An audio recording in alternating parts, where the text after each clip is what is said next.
I think these powers are inevitable in these extreme circumstances. Nevertheless, I'm sure the Cabinet Secretary will understand my nervousness that the powers will last for more than 2 years under Clause 76(2).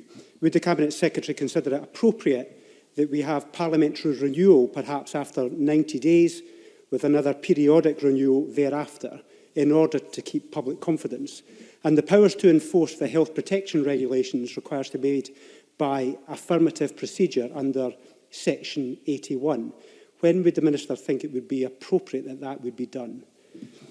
Michael Russell. On the second point, when those regulations come forward, and that will require a decision to be made, which requires to be scrutinised by this chamber on the trigger event, as the member will know from the bill, but that is the type of issue that we need to discuss. On the issue of 2 years, I've indicated I do think that requires very careful reconsideration by the House of Commons.